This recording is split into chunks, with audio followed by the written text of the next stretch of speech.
It's Latina. I'm back, your future focused project manager, uh, with our next topic of discussion. So, this week we are getting into the generational divide, specifically how to work across ages and attributes and experiences, all of those things. So, the way I want to start this off, well, first, before I get into the material, you see the QR code, you see the front cover of the book. Um, if you are so inclined, my book, Respectfully Unbothered, is a way for you to work harmoniously with your coworkers, set boundaries, and put yourself in a space where you can work effectively and efficiently. So you can go out to my website, kinsmanpointconsulting.com/books, and you can check the book out. And if you're interested in getting a workbook that allows you to work through some of these topics I've been talking about weekly, uh, micromanagement, passive aggression, self-awareness, all of those things, that workbook will help you put some words and some framing around what it is you might be working through within your place of employment. Now, with that said, the way I want to start this particular session off is I am going to do a little bit of an icebreaker. So I'm going to share my screen. I'm going to do a couple things. Let me make sure I have my have things up that I need. Yep, that and then that. I am going to share my screen and I'm going to give you some seconds. All right, I'm going to actually move this over here so I can see it a little better. If you haven't already figured it out, I do work on multiple screens. So yeah, I'm just going to make sure I've got this in front of me for now, and then I won't need it after this. Let's see. Is it? Yep, it does. Okay, I'm gonna give you some seconds. All right. I'm gonna share my screen, and what I want you to do is I want you to look at the image that shows up, and I want you to identify what you see. You can identify either by dropping it in the chat. You can write it down on a separate piece of paper that you have in front of you if you're sitting at your desk or someplace where you can do that, in your phone. Or you can just mentally make a mental note of what things are, and then I'll reveal the answers. Okay, just a little bit of an icebreaker. Some of you already know what this is going to be from that description. So let me share. Let's see. We'll go here. We'll go here. And as soon as it pops up, your time will start. And when I say seconds, we're talking about 30 to 45 seconds. So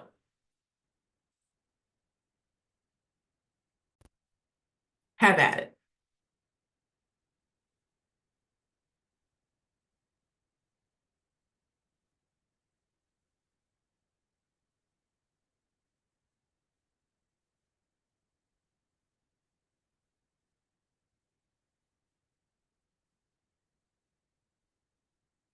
I need to give you some silence to allow you to concentrate if some of these things are foreign to you.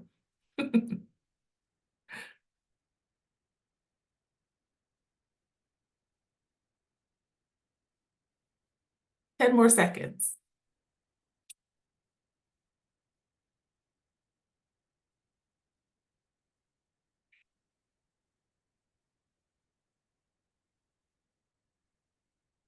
Okay, time's up. Did you get it? Were you able to identify all of them, some of them, or some of them are you like, what is that? I'd love to know. Please tell me in the chat. And let me give you the answers. Some of you may have been able to identify every last one of those. All right. The rotary phone, the VHS tape, the typewriter, the QR code, the ring light. I'm not using a ring light today. The gaming headset, the iPad, the cassette tape, the floppy disk, the typewriter. How'd you do? All right, I'm gonna stop my share. So think of that as a representation of the generations, right? Every one of those existed at some point, and depending on your lens, depending on where you were born, you may have been knee deep in that particular item, or you may have never seen it at all, never touched it, or you just heard about it. Like, oh yeah, I saw that on a movie one time. They were putting a VHS tape yeah.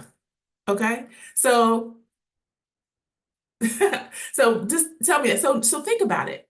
All of those generations, depending on the size, the makeup, the industry, all of those generations can be under one roof in your workplace. And some of you might be experiencing that right now. You have all those generations. And what are the generations I'm talking about? Some of you may know them.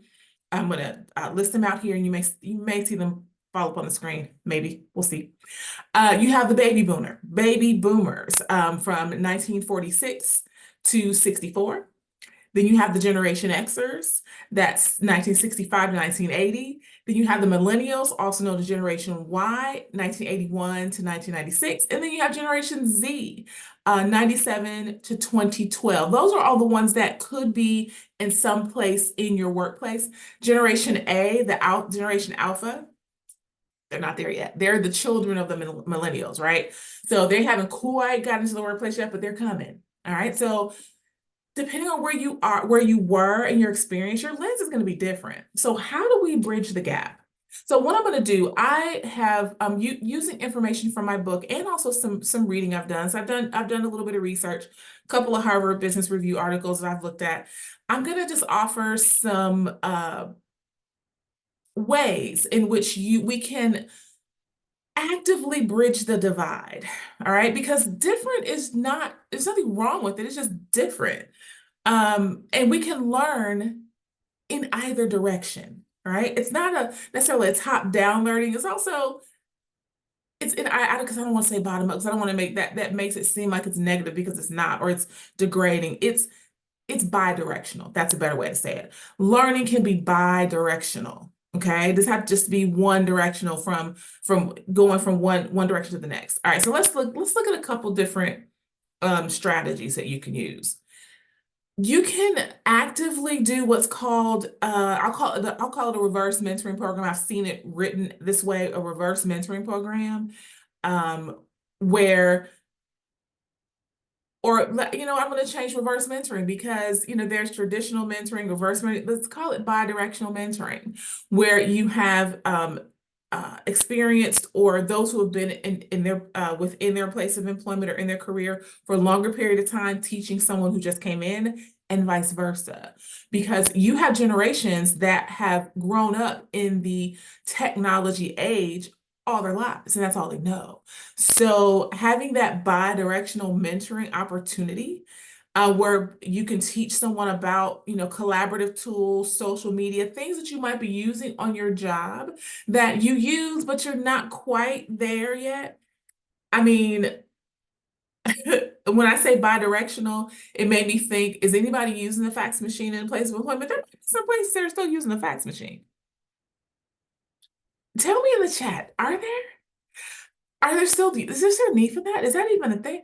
Anyway, if those older tools, or those tools that have been in place for so long, are still there, and they're still being used for some reason that is valid, then you might need someone who's been in their career for a long time to teach someone who's just coming in how to use a fax machine.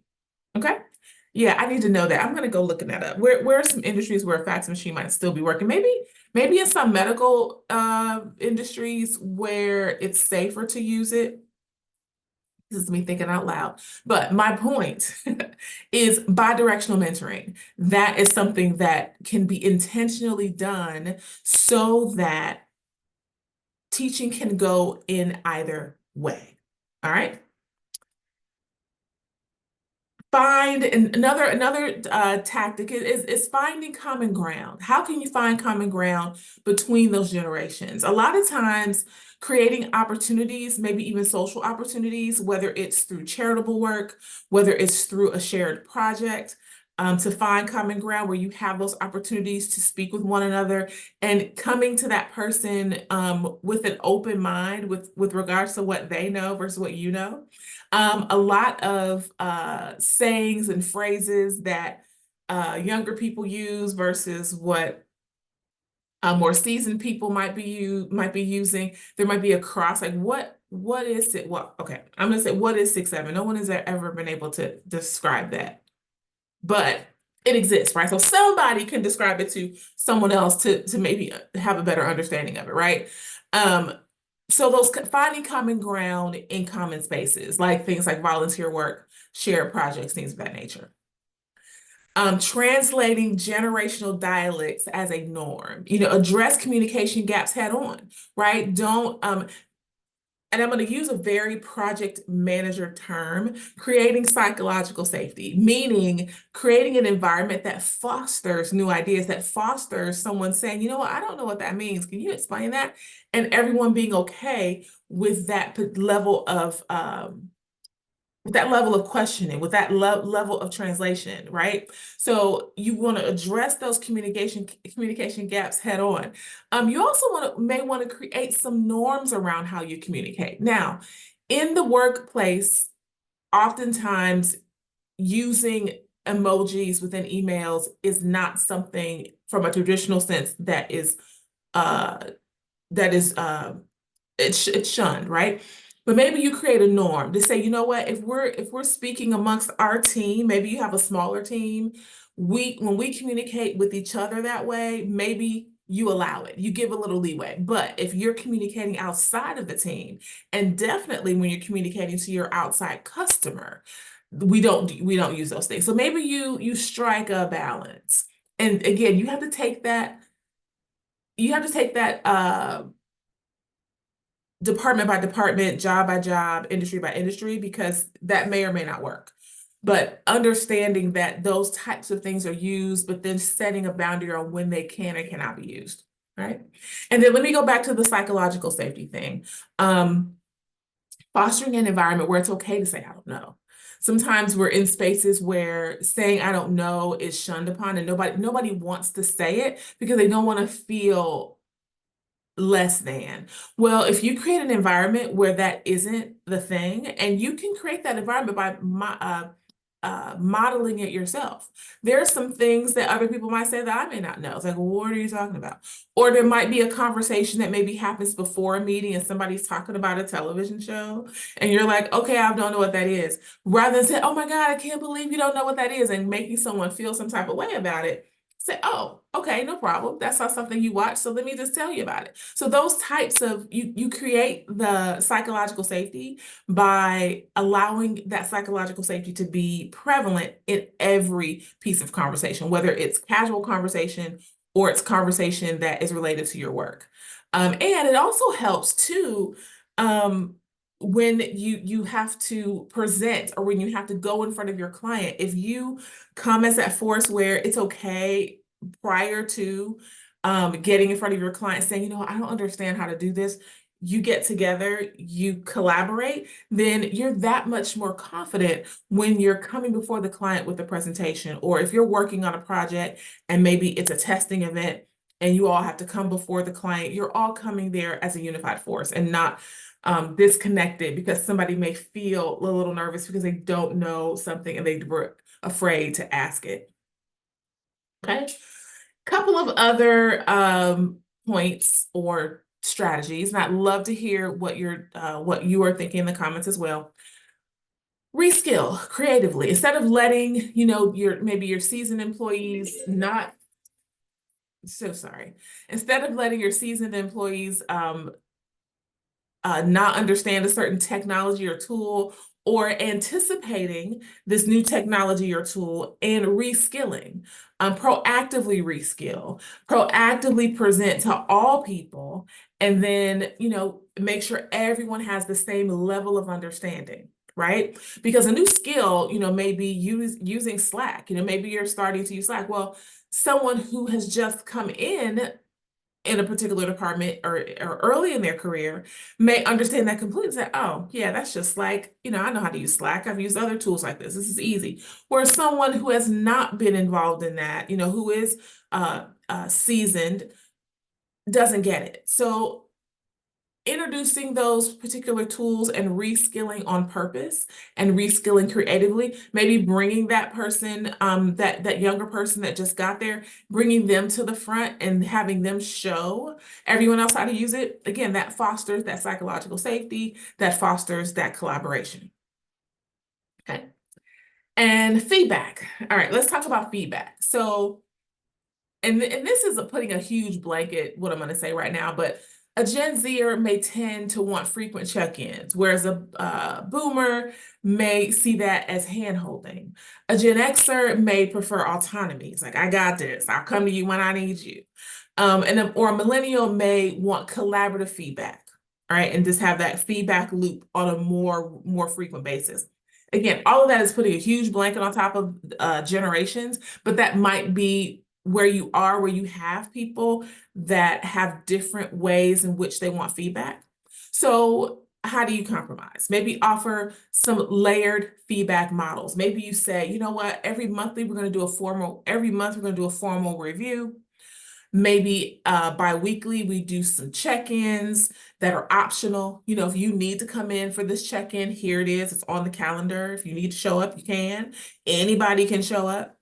And then you have real-time project debriefs that are mandatory. So you make the feedback flexible, excuse me, so that it satisfies everyone's taste. It satisfies everyone's norms, if you will.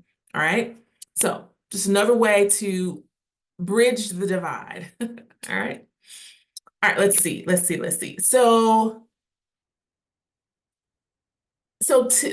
this kind of goes with what I just said in terms of like how often, like getting, particularly when you have a team that's coming together for a specific project, you want to create a communication plan. And part of that communication plan is how you are going to communicate.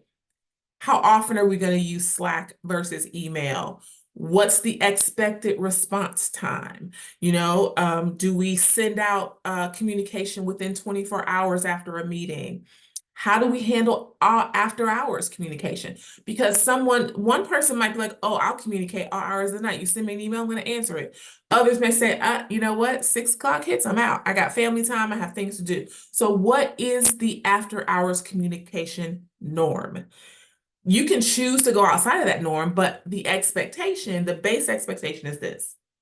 And just how do we give feedback in general? When norms are explicit, you don't have that friction, or you lessen, excuse me, you lessen that friction, okay? So you just come up with a plan and you work it. Now, my rule of thumb is that develop the plan, work the plan, be flexible. Excuse me, I am having some issues with my voice being a little dry. One second. So in that situation, I'm gonna go ahead and do that. In that situation, you know, make a plan on how your team is going to communicate. If you find that it doesn't work, then be flexible. Change it up a little bit. Okay. Maybe we don't use Slack anymore. Maybe, you know, we communicate this way. Maybe we're going to be using Teams versus Zoom if we have a choice. Those kinds of things. Okay. But the whole point is to be flexible. All right. So we don't need everyone to work the same, but we do need everyone to understand why we work differently. If you understand the why and come up with a compromise that everyone can agree with, then that can assist in bridging the divide, and be open to learning bi-directionally. Okay? All right. Again, another short one, but I think appropriate one. Interact with me in the comments. Interact with me during this week on my other posts with regards to bridging the generational divide, and tell me what are some ways maybe you have intentionally tried to bridge the gap, maybe between seasoned versus first entry career individuals. All right, let me know that.